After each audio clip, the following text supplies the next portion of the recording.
¿Alguna vez has sentido un dolor tan intenso que parece filtrarse por la piel y quedarse en tu sangre, como si fuera parte de ti? Yo viví con ese dolor durante 7 años.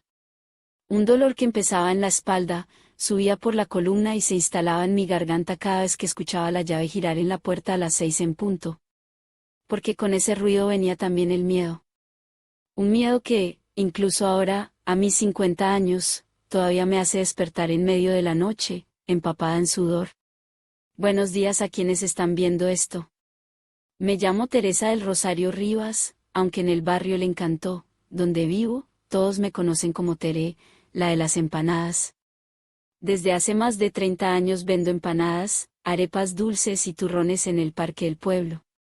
Dicen que son los mejores de toda la región. ¿Quién lo hubiera imaginado? Que la niña que un día no sabía si llegaría viva al día siguiente, hoy sea conocida por los dulces que alegran las tardes de los niños. Antes de seguir contando mi historia, me encantaría saber desde dónde me estás viendo. Escríbeme en los comentarios el nombre de tu ciudad, y si puedes, deja un like y suscríbete al canal. Cada suscripción me da fuerza para seguir hablando de esto que tantas personas prefieren esconder debajo de la alfombra. Nací en 1975, en una casita de paredes rosadas al final de la calle principal del barrio Le Encantó. Una casa humilde, donde todos se conocían o, al menos, creían conocerse. Porque los secretos, los secretos. Esos se guardaban bien, bien guardados tras las paredes. Y la casa rosada, con sus ventanas siempre cerradas y el olor a eucalipto en el patio, guardaba los peores. Mi papá, don Efraín, era funcionario en la alcaldía, muy respetado, de palabra dura y mirada pesada. Siempre llevaba la camisa bien planchada y el cinturón colgando al lado derecho, como si fuera parte de su uniforme. Iba a la iglesia todos los domingos. Se sentaba adelante, cantaba los himnos como si su voz fuera la más pura. Era el primero en llegar a las reuniones del barrio, y el último en salir de la tienda con una botella en la mano. Padre ejemplar, decían. Hombre de respeto. Mi mamá, doña Marta, era profesora de primaria. Siempre con su moño recogido, su falda por debajo de la rodilla, y esa voz firme que lograba silenciar a cualquier niño travieso. Pero en casa era otra cosa. Callada, sumisa, siempre con la mirada al piso, como si cada palabra de mi padre le pesara más que un ladrillo. Vivíamos los tres. Yo fui la única hija que sobrevivió. Mi mamá tuvo otros embarazos, pero todos terminaron mal. Yo, decían, fui un milagro. A veces pienso que el verdadero milagro habría sido no haber nacido. Me habría ahorrado tanto dolor. La casa era pequeña, pero siempre limpia. Recuerdo el brillo del piso encerado, los muebles cubiertos con tejidos que mi mamá hacía en las noches, y ese aroma a café colado que llenaba las mañanas. Teníamos un pequeño patio con un árbol de guayaba y una pila donde me encantaba jugar. Hasta los 7 años, mi vida parecía normal. Iba al colegio, ayudaba en casa, jugaba con las vecinas. Mi papá era estricto, sí, pero en aquellos tiempos nadie cuestionaba una nalgada o un grito. Así se criaban los hijos. Así nos decían. Pero todo cambió cuando cumplí 8. Recuerdo ese día con una claridad que me duele. Era mi cumpleaños número 8. Mi mamá me regaló un vestido azul con bolitas blancas y una muñeca de trapo que había cosido en secreto durante varias noches. Estaba tan emocionada que ni siquiera noté la forma en que mi papá me miró durante el almuerzo. Era una mirada distinta. Una que con el tiempo aprendí a reconocer al instante. La mirada de alguien que está planeando algo. Esa noche, mi mamá fue a una vigilia en la iglesia. Era algo habitual. Cada primer viernes del mes había vigilia, y ella nunca faltaba. Me quedé sola con mi papá, como ya había pasado otras veces. Normalmente, él me mandaba a dormir temprano y se quedaba en la sala, escuchando la radio. Pero esa noche fue distinta. Tere, ven acá, me dijo desde la cocina. Ven a ayudar a tu papá. Fui con la muñeca bajo el brazo. Lo encontré recostado junto a la pila, mirando el fogón. Esa pila está sucia. Tu mamá no la lavó bien. Yo miré. Para mí estaba limpia, pero contradecir a mi papá nunca fue una opción. Voy a decirle a mamá cuando regrese, dije bajito. No. La vas a lavar tú. ¿Ahora? Intenté explicarle que no alcanzaba bien, que el agua estaba muy fría, que me dolían los dedos. Pero no hubo forma. Me subí a un banquito y comencé a lavar los platos. Hice lo mejor que pude, pero era una niña. Derramé agua, dejé jabón en algunos trastes. Me equivoqué. Entonces, empezó. ¿Ves por qué tu madre no quiso tener más hijos? Porque vio que no servías para nada. Sus palabras dolieron más que cualquier golpe. Me encogí. Seguí lavando como podía, con lágrimas en los ojos. Ni para eso sirves. Una inútil. Y entonces lo dijo. ¿Sabes lo que pasa con una niña inútil? Merece castigo. Tomó una escoba. Una de esas de palma, con mango de madera gruesa. Pensé que me pegaría en las piernas, como ya lo había hecho otras veces. Pero no fue eso. Quítate la ropa. Me congelé. No entendía. ¿Por qué una niña debía quitarse la ropa en la cocina? ¿Estás sorda? Te dije que te la quites. El mío me paralizó. Abracé fuerte mi muñeca. Papá, hace frío, que te la quites. Gritó tan fuerte que solté la muñeca del susto. Con las manos temblorosas, me quité el vestido. Me quedé en ropa interior, encogida. Todo. Ordenó. Me lo quité todo. Y ahí, desnuda en medio de la cocina, sentí una vergüenza que me caló hasta los huesos. Una vergüenza mezclada con miedo, con confusión. ¿Por qué un padre quería ver a su hija así? Apoyó el palo de escoba en mi barriga. Lo bajó lentamente. Sentí el frío de la madera en mi piel. Mírame. Dijo. No pude. Mantuve los ojos cerrados, el cuerpo temblando. Te dije que me mires. Los abrí. Lo vi. Pero ya no era mi papá. Era otra cosa. Un monstruo con su rostro. Un monstruo con ojos vacíos y una sonrisa torcida. Lo que vino después, no voy a describirlo. No por vergüenza. Esa la superé hace años. Sino porque tal vez haya niños viendo esto, y no quiero llenar sus cabecitas con las imágenes que todavía viven en la mía. Solo diré que dolió. Dolió tanto que pensé que iba a morir. El palo de la escoba fue usado de una forma que ninguna niña, ninguna, debería conocer jamás. Y cuando terminó, me tiró la ropa encima. Si le cuentas a alguien, mato a tu madre y a ti. Ahora limpia ese piso. Ni siquiera podía sostenerme. Me arrastré por el suelo, limpiando mi propia sangre, mientras él regresaba a la sala como si nada hubiera pasado. Como si no hubiera destruido a su hija unos minutos antes. Me metí a mi cuarto envuelta en una cobija. Lloré hasta que no tuve más lágrimas. El dolor físico era insoportable, pero lo que más dolía era el alma. No entendía qué había hecho tan mal para merecer eso. No entendía por qué mi papá, que debía cuidarme, me había hecho aquello. Cuando mi mamá regresó de la iglesia, pensé en contarle. Ella entró a mi cuarto, me vio despierta. ¿Qué pasa, niña? ¿No puedes dormir? Abrí la boca. Pero las palabras no salieron. El miedo era más grande. ¿Y si él cumplía su amenaza? ¿Y si nos mataba?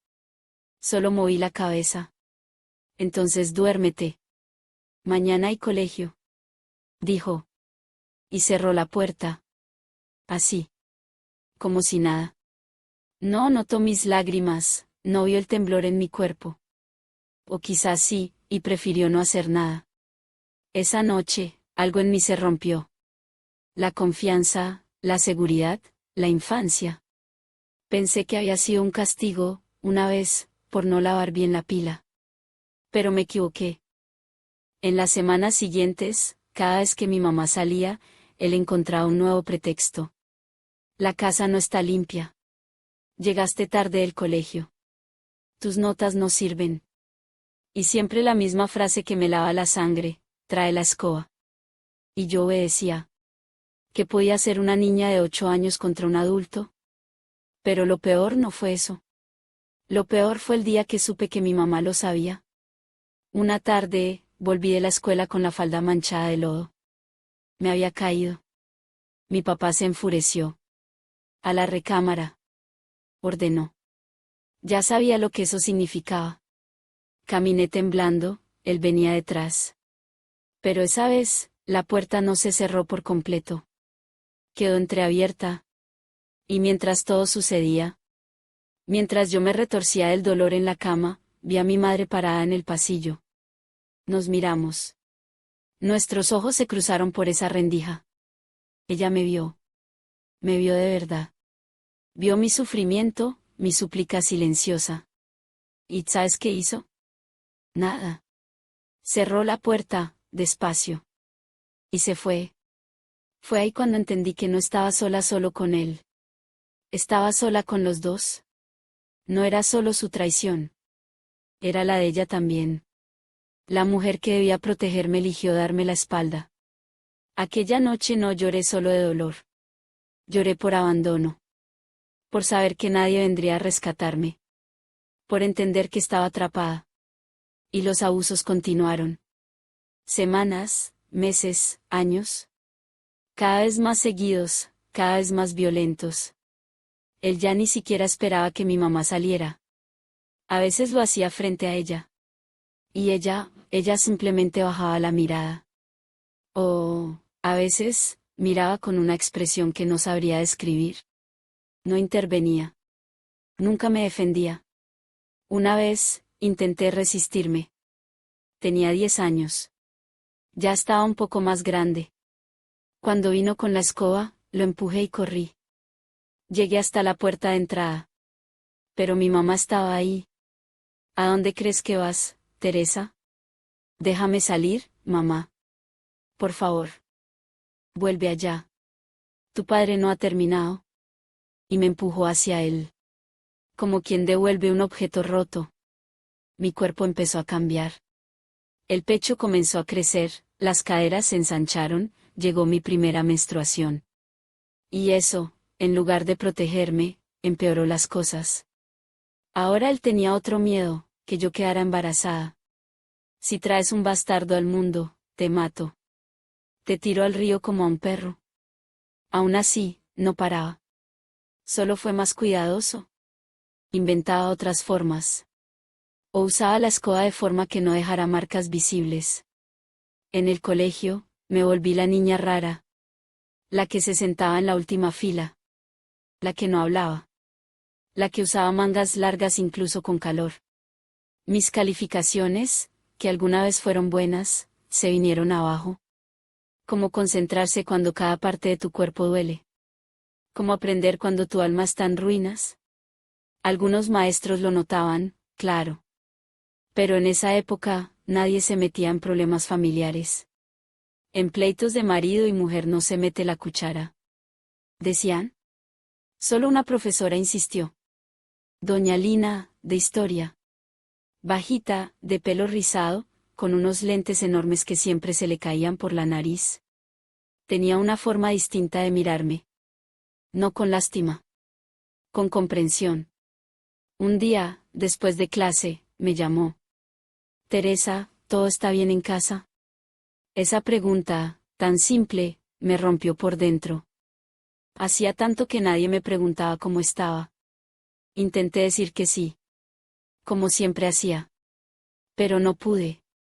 Las lágrimas salieron solas. No. No está bien. Dije. Pero no conté más. No ese día. El miedo todavía era más fuerte que el dolor. Si algún día quieres hablar, estaré aquí. Me dijo. Y por primera vez en años, sentí que no estaba completamente sola. Ya tenía 13 años. 5 años de abuso. 5 años perdiéndolo todo, la niñez, la confianza, la dignidad. Y entonces, todo empeoró. La casa se volvió una cárcel. Mi padre comenzó a cerrar con llave la puerta cuando se iba, como si yo fuera una prisionera. No podía hablar con nadie. No podía salir sola. La escoba, siempre estaba allí, apoyada en la esquina de la cocina como una amenaza constante. Yo la miraba y temblaba, incluso si estaba sola. Las pesadillas se volvieron parte de mis noches. Despertaba gritando, sudando, a veces mojaba la cama. Y eso solo le daba más motivos para corregirme. Pero algo empezó a cambiar en mí. Una chispa de rabia. Pequeña, pero viva. Rabia por la injusticia. Por el dolor. Por la traición de ella. De mi madre. Y esa rabia me dio valor. Valor para entender que si no hacía algo, no sobreviviría. Era así de simple, o hablaba, o moría. Fue un miércoles. Un día cualquiera. El cielo estaba despejado. El calor, agobiante.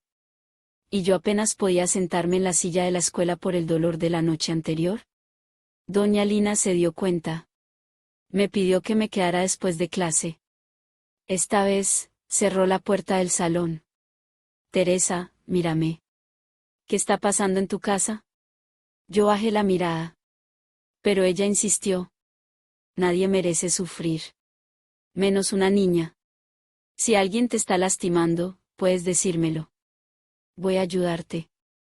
Y entonces, hablé. Después de 5 años de silencio, hablé. Las palabras salieron a borbotones. Conté todo. La escoba. El dolor. El miedo. Las amenazas. Mi madre. Todo. Ella me escuchó en silencio. Con lágrimas en los ojos. Y cuando terminé, me dijo las palabras más importantes de mi vida: te creo. Jamás olvidaré ese momento.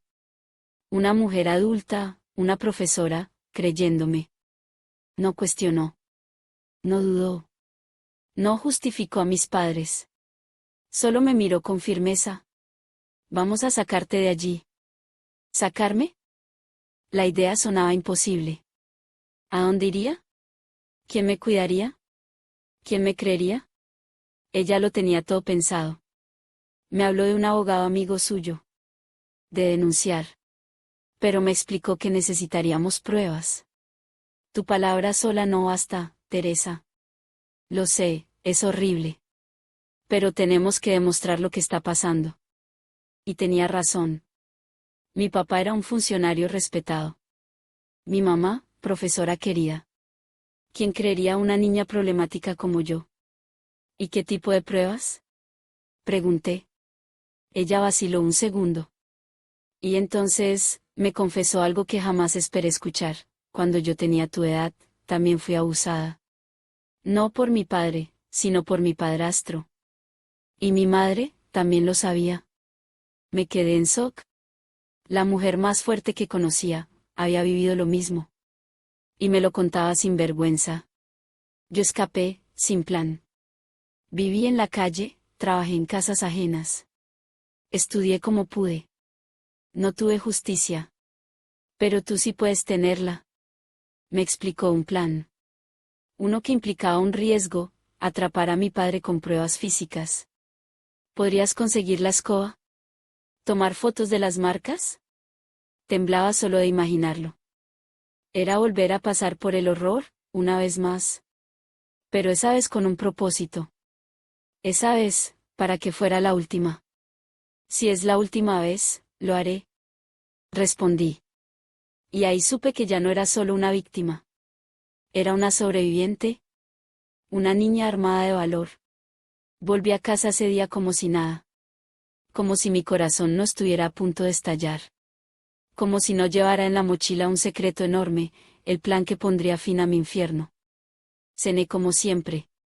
Lavé los platos como siempre. Me fui a dormir como siempre. Mi padre llegó tarde esa noche. Había tomado. Su voz sonaba gruesa, arrastrada. Y con esa voz, la frase de siempre: levántate. Yo ya estaba lista. No lista para el dolor, sino para lo que vendría después. Hice lo que siempre hacía. Me quedé quieta. Obedecí. Aguanté. Y en la madrugada, cuando el monstruo se durmió, me levanté sin hacer ruido. Fui a la cocina. Cambié la escoba por otra que había traído de la escuela. La anterior, la que la había usado esa noche, la envolví en un trapo y la metí en mi mochila. Al día siguiente, me encontré con la profe Lina en la entrada de la escuela. ¿Lo lograste? Saqué el trapo. La escoba estaba ahí, con manchas, con marcas, con todo. Sus ojos se llenaron de lágrimas. Dios mío. Teresa, eres muy valiente. Le mostré también las fotos. Las marcas en mi cuerpo. Los moretones en los muslos, la espalda, la parte baja del vientre. ¿Y ahora qué hacemos? Pregunté, temblando. Ahora me toca a mí. Tú hiciste lo más difícil. Ahora déjamelo a mí. Ese día fue eterno. Fingí normalidad, pero mi mente estaba a mil. Lina llevó las pruebas a su amigo abogado. Él quedó horrorizado. Fueron directo al juzgado de menores. Se movieron rápido. La jueza, al ver las pruebas, no dudó. Emitieron una orden de captura. Y también una medida de alejamiento para mi madre. Pero no fue lo único. Esa misma noche, llegaron a mi casa de visita, una pareja que supuestamente era del municipio. Pero no lo eran. Eran trabajadores sociales infiltrados. Mi padre, como siempre, fingió normalidad. Mi madre también. Pero yo ya sabía. Esa sería la última cena en esa casa. Después de comer, me mandaron a mi cuarto. Me senté en la cama. Esperé. Y entonces escuché los golpes en la puerta. Ábranos. Policía. Tenemos una orden. Gritos. Llantos. Puertas que se abrían a la fuerza. ¿Dónde está la menor? Alguien tocó la puerta de mi cuarto. Teresa, ¿estás ahí? Sí. Soy la doctora Elena, del juzgado de menores. Hemos venido por ti. Abrí la puerta con manos temblorosas. Y ahí estaba, una mujer de voz suave, una sonrisa cálida, y justicia en la mirada. Ven con nosotros, estás a salvo ahora. Recogí mis cosas. Una muda de ropa, mi cuaderno, mi muñeca vieja. Eso era todo. Pasé por la sala. Mi padre, esposado. Mi madre, llorando en una esquina. Ninguno me miró. Vamos. Dijo la doctora. Salí. Subí al vehículo oficial. Y no miré atrás. Me llevaron a un hospital. Allí me revisaron con respeto. Documentaron cada marca. Cada herida. Eres muy fuerte, Teresa. Me dijo la doctora. No me sentía fuerte. Me sentía vacía, rota. Pero también, por primera vez, libre. En el hospital, me esperaba alguien. Lina. Lo lograste, me dijo. La abracé con fuerza. No. Lo logramos. Ese día cambió todo. Mi padre fue detenido. Mi madre, investigada. La jueza aprobó algo que jamás imaginé. Lina sería mi tutora provisional. ¿Quieres vivir conmigo? Me preguntó. Sí. Quiero. La casa de Lina no era grande. Era modesta, llena de libros y plantas. Pero para mí, era el paraíso. El primer día rompí un vaso por accidente. Me congelé, esperando el grito, el golpe, la escoba. Pero ella solo dijo, no pasa nada, Teresa. Es solo un vaso. Y rompí a llorar. Lloré por el vaso. Por el alivio. Por saber que podía vivir sin miedo. Las semanas pasaron. Volví al colegio. Enfrenté las miradas. Los chismes. ¿Será cierto? ¿Como una familia sí iba a hacer algo así? Pero también recibí abrazos. Apoyo silencioso. Y comencé a sanar. Pasaron los años. Terminé el colegio. Me gradué con honores gracias a Lina, que nunca dejó de creer en mí. Ella me ayudó a ingresar a la universidad con una beca. Estudié trabajo social. Quería convertirme en el tipo de mujer que llega justo a tiempo. Como Lina. ¿Como la jueza? Como esa doctora de voz suave que me dijo, ya estás a salvo. Durante el proceso judicial, mi padre fue condenado a 26 años de prisión. Nunca pidió perdón. Nunca mostró arrepentimiento. Mi madre fue absuelta por falta de pruebas directas. La justicia no pudo probar que supiera. Aunque ambas sabemos que sí lo sabía. Años después, la vi en el cementerio, el día que murió Lina.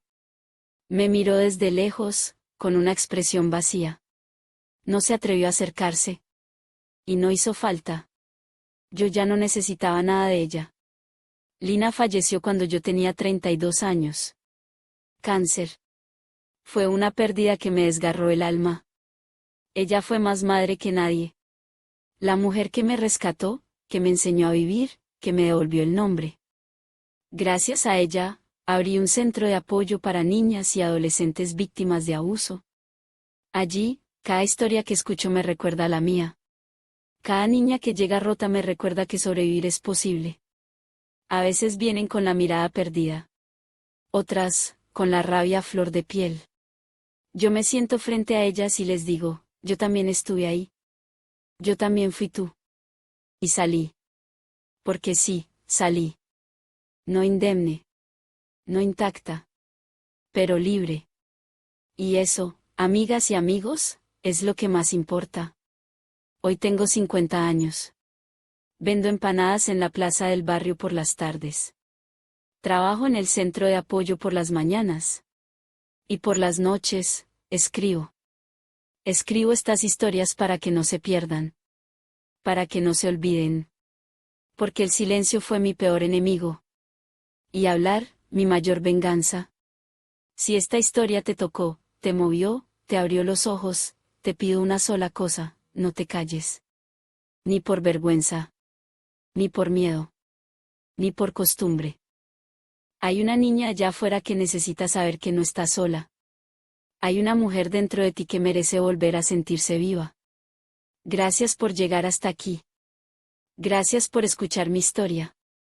Y si conoces a alguien que la necesita, compártela. Porque hablar salva vidas. Porque yo hablé, y me salvé.